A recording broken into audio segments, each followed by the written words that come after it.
berfirmanlah Allah, baiklah kita menjadikan manusia menurut gambar dan rupa kita, supaya mereka berkuasa atas ikan-ikan di laut, dan burung-burung di udara, dan atas ternak, dan atas seluruh bumi, dan atas segala binatang melata yang merayap di bumi. Maka Allah menciptakan manusia itu menurut gambarnya. Menurut gambar Allah diciptakannya dia, laki-laki dan perempuan diciptakannya mereka. Allah memberkati mereka. Lalu Allah berfirman kepada mereka, beranak cuculah dan bertambah banyak, penuhilah bumi dan taklukkanlah itu, berkuasalah atas ikan-ikan di laut dan burung-burung di udara, dan atas segala binatang yang merayap di bumi. Berfirmanlah Allah, lihatlah, aku memberikan kepadamu segala tumbuh-tumbuhan yang berbiji di seluruh bumi, dan segala pohon-pohonan yang buahnya berbiji, itulah akan menjadi makananmu. Tetapi kepada segala binatang di bumi, dan segala burung di udara, dan segala yang merayap di bumi yang bernyawa, kuberikan segala tumbuh-tumbuhan hijau menjadi makanannya. Dan jadilah demikian. Maka Allah melihat segala yang dijadikannya itu sungguh amat baik. Jadilah petang dan jadilah pagi, itulah hari ke-6. Demikianlah diselesaikan langit dan bumi dan segala isinya. Ketika Allah pada hari ke-7 telah menyelesaikan pekerjaan yang dibuatnya itu, berhentilah ia pada hari ke-7 dari segala pekerjaan yang telah dibuatnya itu. Lalu Allah memberkati hari ke-7 itu dan menguduskannya, karena pada hari itulah ia berhenti dari segala pekerjaan penciptaan yang telah dibuatnya itu. Demikianlah riwayat langit dan bumi pada waktu diciptakan. Ketika Tuhan Allah menjadikan bumi dan langit, belum ada semak apapun di bumi, belum timbul tumbuh-tumbuhan apapun di padang, sebab Tuhan Allah belum menurunkan hujan ke bumi, dan belum ada orang untuk mengusahakan tanah itu, tetapi ada kabut naik ke atas dari bumi, dan membasahi seluruh permukaan bumi itu. Ketika itulah Tuhan Allah membentuk manusia itu dari debu tanah, dan menghembuskan nafas hidup ke dalam hidungnya. Demikianlah manusia itu menjadi makhluk yang hidup. Selanjutnya Tuhan Allah membuat taman di Eden, di sebelah timur. Disitulah ditempatkannya manusia yang dibentuknya itu. Lalu Tuhan Allah menumbuhkan berbagai-bagai pohon dari bumi yang menarik dan yang baik untuk dimakan buahnya, dan pohon kehidupan di tengah-tengah taman itu, serta pohon pengetahuan tentang yang baik dan yang jahat. Ada suatu sungai mengalir dari Eden untuk membasahi taman itu, dan dari situ sungai itu terbagi menjadi 4 cabang. Yang pertama namanya Pison, yakni yang mengalir mengelilingi seluruh tanah Hawilah, tempat emas ada. Dan emas dari negeri itu baik, di sana ada damar bedolah dan batu Chrysoprase. Nama sungai yang kedua ialah Gihon, yakni yang mengalir mengelilingi seluruh tanah Kusi. Nama sungai yang ketiga ialah Tigris, yakni yang mengalir di sebelah timur Asur.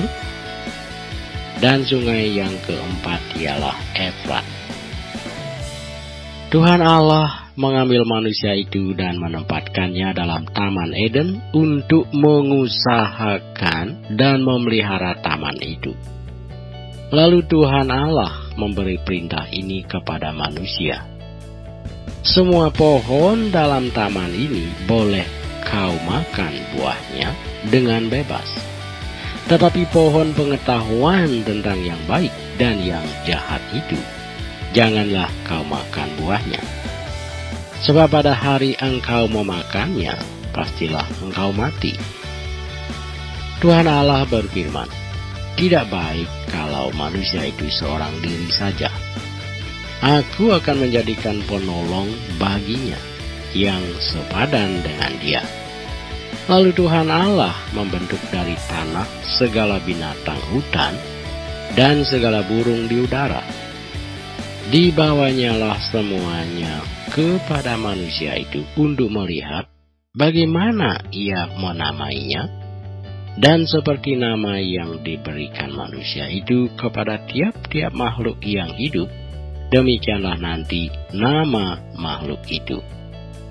Manusia itu memberi nama kepada segala ternak, kepada burung-burung di udara, dan kepada segala binatang hutan. Tetapi baginya sendiri, ia tidak menjumpai penolong yang sepadan dengan dia. Lalu Tuhan Allah membuat manusia itu tidur nyenyak.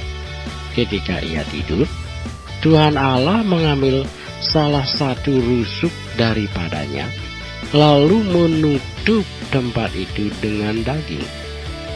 Dan dari rusuk yang diambil Tuhan Allah dari manusia itu, dibangunnyalah seorang perempuan, lalu dibawanya kepada manusia itu. Lalu berkatalah manusia itu, inilah dia, tulang dari tulangku, dan daging dari dagingku. Ia akan dinamai perempuan, sebab ia diambil dari laki-laki. Sebab itu seorang laki-laki akan meninggalkan ayahnya dan ibunya, dan bersatu dengan istrinya, sehingga keduanya menjadi satu daging. Selamat pagi adik-adik, semoga adik-adik tetap sehat ya. Nah, kita akan memulai sekolah minggu kita pada pagi hari ini. Tapi sebelumnya kita akan berdoa terlebih dahulu. Bapa, kami bersyukur kepadamu pada pagi hari ini kami boleh datang lagi ke hadirat Tuhan. Kami bersyukur karena Tuhan antarkan kami, siapkan kami untuk menerima berkat melalui firman Tuhan yang akan kami pelajari. Tolong kami Bapa supaya kami bisa mengerti dan berikan kepada kami hati yang rela untuk belajar. Kami bersyukur kepada Tuhan karena pertolongan dan kasih setia Tuhan di dalam hidup kami yang tidak pernah berkesudahan. Terima kasih Bapa, di dalam nama Yesus Kristus kami berdoa. Amin. Nah adik-adik, selama triwulan ini kita akan belajar mengenai keluarga. Apa yang dikatakan Alkitab tentang keluarga. Nah pada pagi hari ini kita akan belajar keluarga sebagai lembaga ilahi. Diambil dari kitab Kejadian 1 ayat 26 sampai dengan 2 sampai 24. Kalau adik-adik baca di dalam kitab Kejadian ya, itu adik-adik ingat nggak kitab Kejadian 1 itu tentang apa? Ya, tentang penciptaan ya. Bagaimana Tuhan menciptakan alam semesta ini dan isinya. Dan kemudian pada hari ke-6 Allah menciptakan manusia. Dan dikatakan di situ itu sangat baik. Allah menciptakannya sangat baik, bukan baik tapi sangat baik. Kita tahu bahwa keluarga adalah satu unit terkecil di dalam satu masyarakat yang terdiri dari ayah, ibu, dan anak-anak. Nah, kita tahu kalau masyarakat itu adalah masyarakat yang baik, terdiri dari unit-unit keluarga di mana keluarga-keluarga itu dibangun dengan baik, harmonis, ya, dan utuh. Kalau semua unit-unit keluarga itu dibangun sedemikian rupa, maka terciptalah satu masyarakat yang baik tentunya. Nah, kita melihat di dalam kitab Kejadian pasal 1 itu bagaimana Tuhan menciptakan manusia dan dikatakannya sangat baik. Pertama kali Tuhan menciptakan siapa? Ya, Adam ya. Nah, laki-laki yang dinamai Adam. Kemudian kalau adik-adik terus baca, Allah melihat Adam itu seorang diri dan katanya kurang lengkap. Ya, oleh karena itu kemudian dia menciptakan seorang manusia lain yang merupakan teman yang sepadan bagi Adam, yaitu yang diambil dari tulang rusuk Adam, dan kemudian diciptakannya satu manusia yang namanya Hawa. Ya, itu jenis kelaminnya tentu perempuan, ya, dan dinamakan Hawa.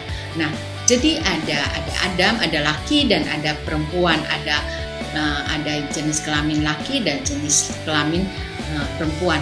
Ini harus adik-adik betul-betul adik-adik sadari bahwa sejak penciptaan Allah hanya menciptakan jenis kelamin yaitu laki dan perempuan. Kemudian kita tahu bahwa kemudian Allah menempatkan mereka bersama-sama di Taman Eden. Ya, dan mereka Tuhan Allah memberikan tanggung jawab kepada mereka untuk menjalankan Taman Eden ini dan mengusahakan, yang dikatakan seperti itu. Nah, penyatuan laki-laki dan perempuan ini adalah saling melengkapi, karena walaupun kemudian perempuan ini diciptakan menyusul atau untuk melengkapi, tetapi mereka adalah sepadan. Dikatakan bahwa Hawa ini adalah penolong yang sepadan bagi Adam. Artinya mereka setara. Ya, walaupun berbeda jenis kelamin, harkat dan martabat mereka sama. Walaupun kemudian kita tahu bahwa fungsinya berbeda.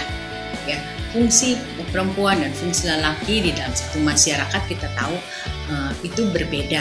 Tetapi harkat dan martabatnya itulah sama, setara. Maka tidak ada di sini, tidak ada yang lebih rendah atau tidak ada lebih tinggi. Allah menciptakan mereka itu baik dan setara atau sepadan. Nah, adik-adik, penyatuan itu adalah saling melengkapi, dan kemudian penyatuan itu disebut di dalam satu pernikahan. Oleh karena itu, di dalam pernikahan itu terdiri dari satu perempuan dan satu laki, ya. Ingat, satu perempuan dan satu laki, karena sekarang itu banyak sekali di dalam masyarakat kita tumbuh banyak hal di mana yang menikah itu bukan saja perempuan dan laki, tetapi perempuan dengan perempuan sejenis, lalu laki dengan laki. Ya, kita tahu bahwa itu tidak dibenarkan oleh Alkitab dan menyimpang dari kehendak Allah, karena kehendak Allah adalah satu wanita dan satu pria. Nah, kita akan melihat bagaimana di sini penyimpangan itu yang tumbuh di dalam masyarakat. Ya, ada homoseksual, ada lesbian dan lain sebagainya yang adik-adik tahu itu sangat bertentangan dengan kebenaran firman Allah. Kita tahu bahwa Allah melihat Adam dan Hawa ini adalah setara. Memang pada saat penciptaan sebelum Allah menciptakan Hawa, memang ada diciptakan binatang, bukan? Dan kemudian Adam itu ditemani oleh binatang-binatang. Tetapi di dalam kenyataannya binatang itu bukan juga teman yang sepadan bagi Adam. Oleh karena itu tidak bisa menjadi penolong bagi yang sepadan bagi Adam. Dan kemudian Adam dan Allah menciptakannya seorang penolong, yaitu Hawa. Adik-adik perlu tahu bahwa penciptaan itu sedemikian rupa. Jadi keluarga itu adalah unit yang terkecil yang memang terbentuk, yang sudah merupakan rencana Allah. Rencana Allah bagi setiap manusia adalah berkeluarga.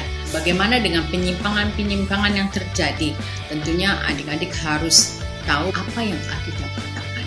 Ya, jadi satu-satunya yang harus kita menjadi pegangan bagi kita adalah kebenaran Alkitab. Apakah Alkitab membolehkan itu atau tidak?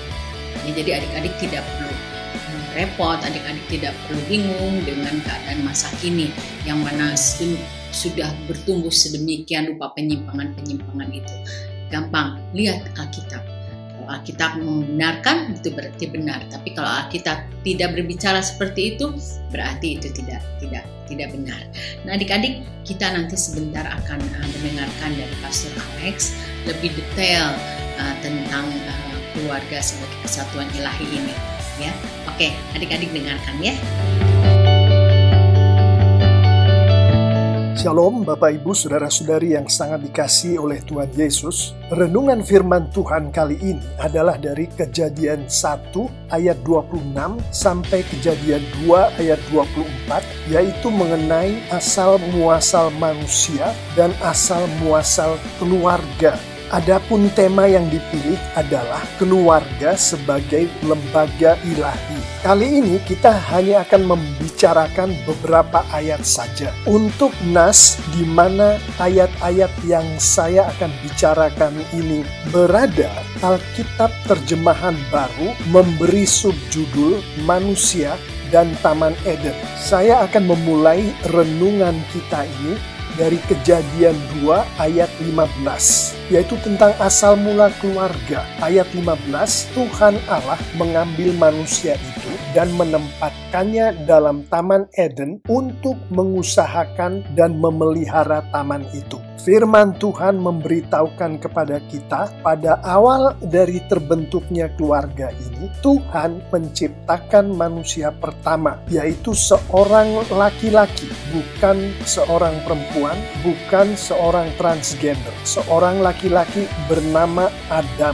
Di Kejadian 1 ayat yang ke-27. Adam ditempatkan oleh Tuhan di Taman Eden untuk mengusahakan dan memelihara Taman Eden itu. Jadi di sini jelas sekali bahwa kesehari-harian Adam adalah melayani Tuhan sebagai pekerja taman. Adam mengusahakan dan memelihara Taman Eden itu. Selanjutnya saya akan ke ayat 22, yaitu asal mula laki-laki bertemu perempuan. Ayat 22. Dan dari rusuk yang diambil Tuhan Allah dari manusia itu, dibangunnyalah seorang perempuan, lalu dibawanya kepada manusia itu. Dari ayat ini kita mengetahui bahwa awal mula laki-laki bertemu perempuan adalah Tuhan menciptakan perempuan pertama, yaitu Hawa, dari rusuk laki-laki, yaitu Adam. Dari ayat-ayat sebelumnya kita mengetahui bahwa pada saat si perempuan ini diciptakan oleh Tuhan, Adam dibuat oleh Tuhan untuk tidur nyenyak. Kemudian rusuknya diambil, kemudian diciptakanlah seorang perempuan dari rusuk Adam itu. Kemudian Tuhan membawa perempuan itu kepada Adam. Saat itulah Adam untuk pertama kalinya bertemu dengan Hawa. Saat itulah untuk pertama kalinya seorang laki-laki bertemu dengan seorang perempuan. Perhatikan di sini bahwa pertemuan antara si laki-laki dengan perempuan ini terjadi karena Tuhan yang mempertemukan, bukan karena Adam sedang mencari-cari seorang wanita untuk dijadikan pasangan hidupnya. Perhatikan pula pada saat itu Adam perhatiannya terpusat kepada melayani Tuhan sebagai pekerja Taman Eden. Ayat 23 menunjukkan awal interaksi antara Adam dan Hawa, atau boleh kita katakan awal dari relationship, hubungan antara Adam dan Hawa. Ayat 23, lalu berkatalah manusia itu, inilah dia, tulang dari tulangku dan daging dari dagingku. Ia akan dinamai perempuan sebab ia diambil dari laki-laki. Kalau kita melihat bahasa Indonesianya, kata perempuan dengan kata laki-laki tampaknya tidak ada hubungan sama sekali. Tapi kalau kita melihat dari bahasa Inggrisnya saja, man and woman, ada kata man di situ yang menunjukkan ada hubungan antara perempuan dan laki-laki. Ini mengacu kepada perkataan Adam sebab ia diambil dari laki-laki. Dari konteks nas ini kita melihat sebelum sampai ke ayat 23, Adam sudah melalui apa yang terjadi di ayat 19 dan 20, di mana Adam bertemu dengan segala keindahan dan kehebatan penghuni Taman Eden. Dari yang bentuknya gagah perkasa seperti singa, sampai yang bentuknya lemah gemulai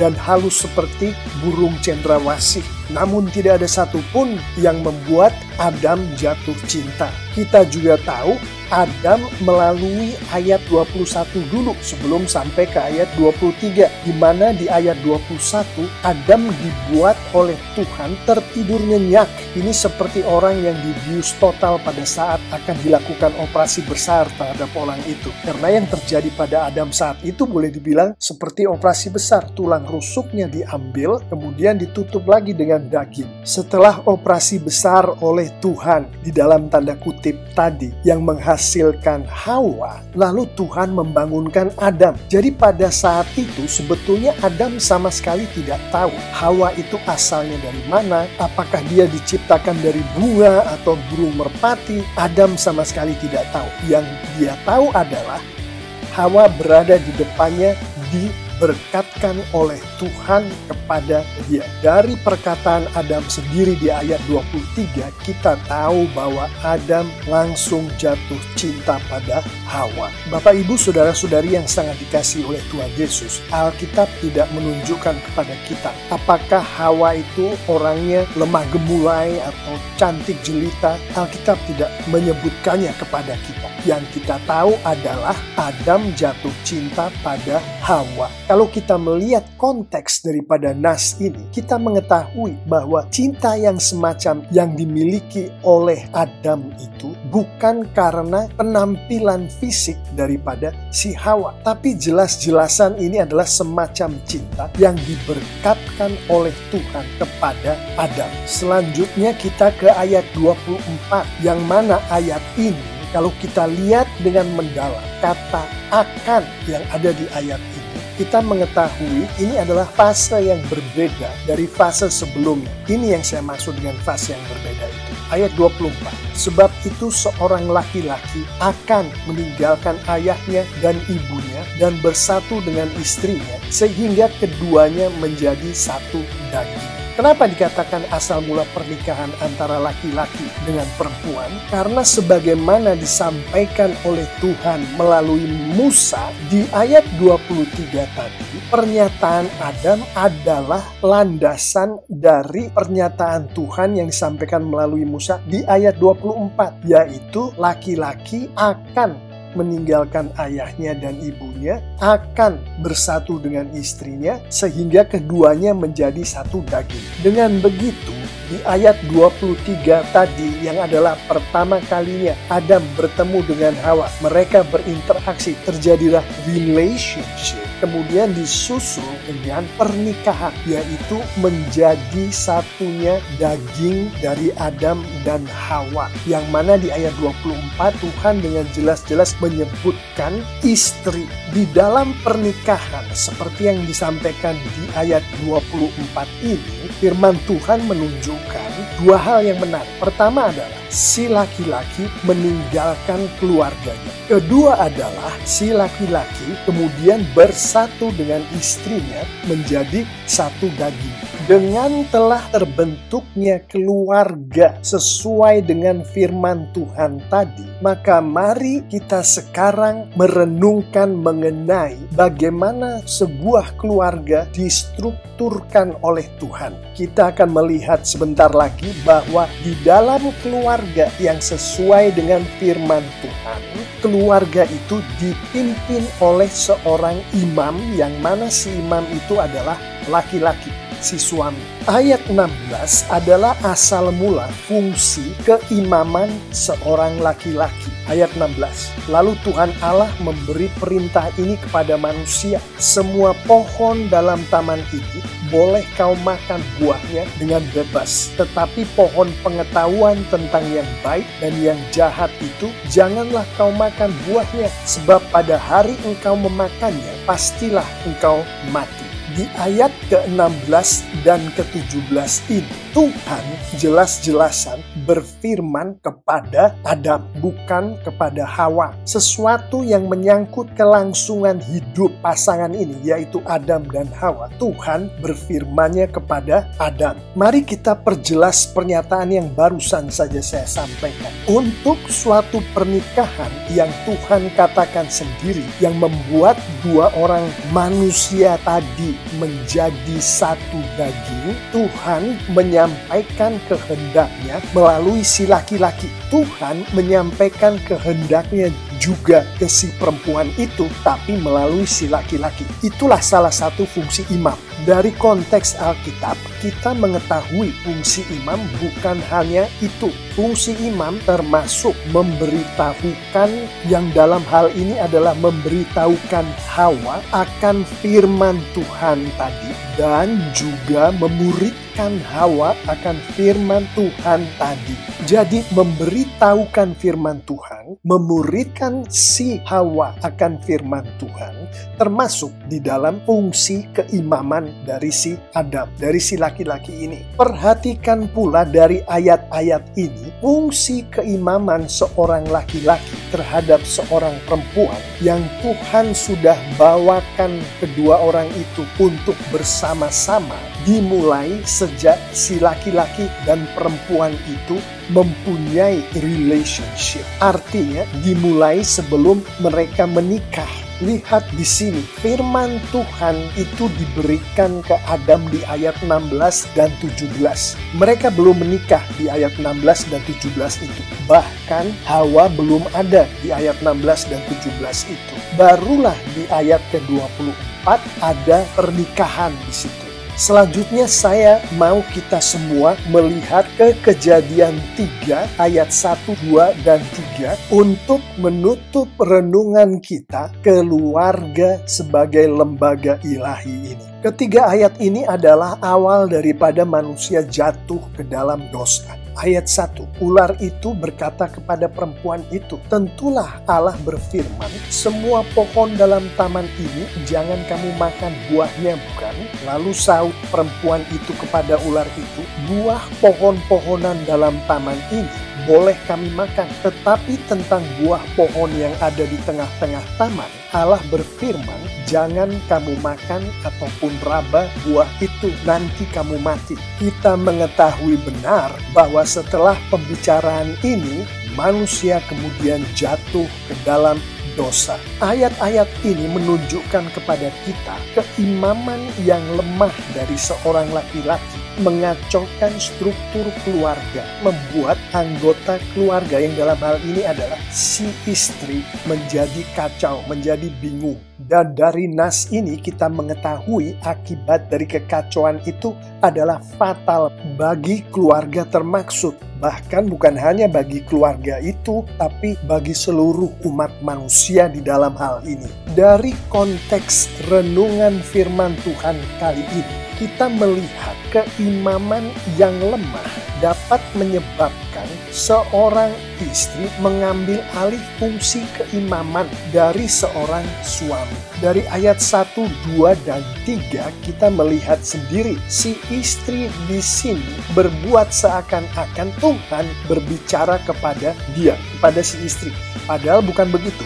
Tuhan berbicara kepada suaminya, si imam di dalam keluarga itu. Tetapi karena imamnya lemah, maka si istri mengambil posisi sebagai imam. Sebagai catatan, hal ini tidak selalu seperti ini kejadian. Kadang-kadang si suaminya sudah menjadi seorang imam yang bagus. Tetapi karena si istri memiliki kesombongan rohani yang tinggi, maka dia tetap saja mengambil posisi sebagai imam. Karena bukan itu yang Tuhan mau. Apabila si istri mengambil posisi sebagai imam, maka rumah tangga itu di dalam keadaan bahaya. Keluarga itu tidak bisa menjadi keluarga sebagai lembaga ilahi karena anggotanya tidak mengikuti kemauan Allah, tidak mengikuti aturan ilahi yang ada di firman Tuhan. Kita melihat sendiri dari konteks nas ini, akibat dari si istri mengambil alih fungsi keimaman di dalam keluarga itu, keputusan tidak lagi menjadi keputusan satu daging, tapi hanya keputusan si istri. Kita lihat sendiri, si suami tidak terlibat di sini di dalam pembuatan keputusan, dan terjadilah kekacauan itu yang berakibat fatal di dalam konteks ini. Bapak, Ibu, saudara-saudari yang sangat dikasihi oleh Tuhan Yesus, demikianlah renungan firman Tuhan kali ini. Mari kita tutup renungan ini dengan melihat beberapa penerapan. Sebuah keluarga bisa menjadi keluarga yang adalah lembaga ilahi kalau segala sesuatu tentang keluarga itu mengikuti aturan-aturan ilahi, yaitu aturan-aturan yang dibuat oleh Tuhan di dalam firman Tuhan. Bagaimanakah penerapannya di dalam konteks nas kita kali ini? Mari kita lihat bersama. Di dalam keluarga yang ilahi, artinya keluarga yang didirikan dengan kekuatan ilahi, mengikuti aturan-aturan ilahi. Keluarga itu dimulai dengan relationship yang sesuai dengan firman Tuhan pada saat sang suami dan sang istri, sebelum mereka menjadi suami istri, mulai bertemu untuk pertama kalinya. Termasuk Tuhanlah yang mempertemukan pasangan itu satu dengan yang lain. Termasuk Tuhanlah yang menumbuhkan perasaan cinta atas satu dengan yang lain. Ini artinya termasuk bukan si laki-laki yang mencari-cari si perempuan pergi ke bar, bukan si perempuan yang mencari si laki-laki pergi ke tempat-tempat sosial, pergi ke bar-bar, bukan seperti itu. Tapi Tuhanlah yang mempertemukan si laki-laki dan si perempuan itu.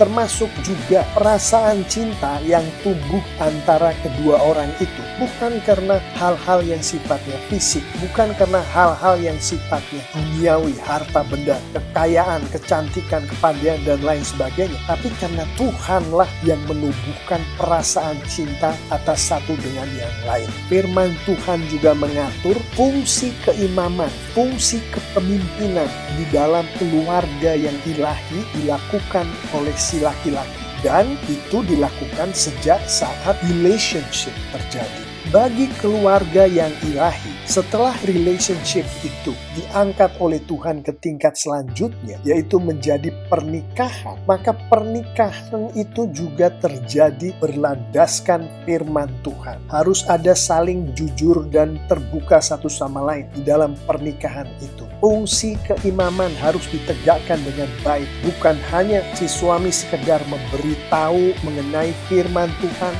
tapi juga memuridkan si istri akan firman Tuhan. Untuk gampangnya Bapak Ibu Saudara-saudari yang sangat dikasihi Tuhan Yesus, sebagai penerapan, hai cowok-cowok, hai cewek-cewek yang adalah anak Tuhan, jangan cari pasangan kamu, baik yang cowok maupun yang cewek, ke bar-bar atau ke tempat-tempat sosial. Berdoalah, minta kepada Tuhan agar Tuhan memberikan pasangan kepada Anda sesuai dengan apa yang Tuhan mau, bukan yang Anda mau, yang Tuhan mau. Dengan kata lain, Tuhanlah yang akan memberkati Anda dengan pasangan. Kemudian laki-laki adalah imam sejak relationship, bukan hanya sejak pernikahan. Selanjutnya, ikutilah aturan main yang ada di firman Tuhan, mulai dari saat membina relationship dan kemudian pernikahan, dan begitu seterusnya seperti yang Tuhan inginkan. Jangan bikin aturan main sendiri. Contohnya, kalau Tuhan bilang pernikahan adalah antara suami dan istri, antara laki-laki dan perempuan, jangan bikin aturan sendiri antara laki-laki dengan laki-laki atau perempuan dengan perempuan. Contoh lain lagi, kalau firman Tuhan mengatakan seorang imam adalah laki-laki, jangan dibalik, imamnya yang perempuan. Bapak Ibu Saudara-saudari yang sangat dikasihi Tuhan Yesus, dengan kita mengikuti firman Tuhan, di dalam kita membina relationship, membina pernikahan yang datangnya dari Tuhan itu, maka Tuhan kita dipermuliakan. Pada saat Tuhan kita dipermuliakan, Tuhan akan memberkati anak-anaknya yang mempermuliakan Tuhan. Termasuk relationship Anda akan diberkati Tuhan. Pernikahan Anda akan diberkati Tuhan. Amin.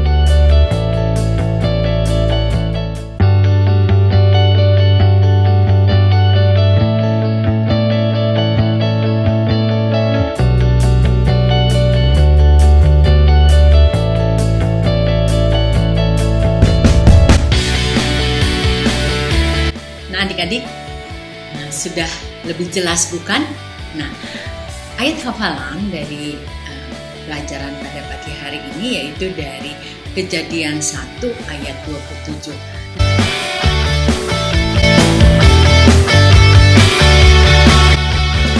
Saya minta nanti ada satu orang yang menghafalnya. Nanti minggu depan adik-adik boleh kirimkan ke WhatsApp kita ya, dan nanti saya akan tayangkan salah satu dari kita yang menghafal ayat hafalan tadi. Tapi tetap ada kuis. Tolong adik-adik secepatnya jawab dengan benar tentunya. Nah, siapa yang paling cepat jawabnya dan kemudian benar, nah adik-adik mendapat sesuatu dari kita. Oke adik-adik, nah sampai di sini pelajaran kita pada pagi hari ini. Nah, saya percaya adik-adik lebih mengerti tentang keluarga.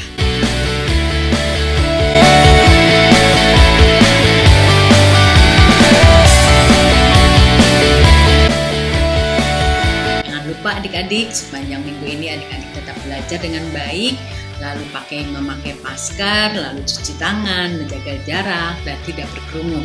Ya, tetap kita menjaga kesehatan. Sampai di sini, lalu adik-adik tetap sehat ya, dan sampai minggu depan. Kita akan berdoa. Bapa di surga, kami bersyukur untuk firman Tuhan pada pagi hari ini yang mengajar kami bagaimana Tuhan menciptakan kami dan bagaimana rencana Tuhan sempurna di dalam keluarga. Kami bersyukur karena Tuhan luar biasa merancangkan segala sesuatu dengan sempurna untuk kami semua di sini. Tuhan terima kasih, pimpin kami sepanjang hari minggu depan supaya kami tetap bisa melanjutkan aktivitas, dan minggu depan kami juga bisa berkumpul kembali dan mendengarkan firman Tuhan. Terima kasih Bapa sekali lagi atas apa yang sudah Tuhan anugerahkan dan Tuhan kerjakan di dalam diri kami masing-masing. Terima kasih Bapa, di dalam nama Yesus Kristus kami berdoa dan mengucap syukur. Amin. Bye.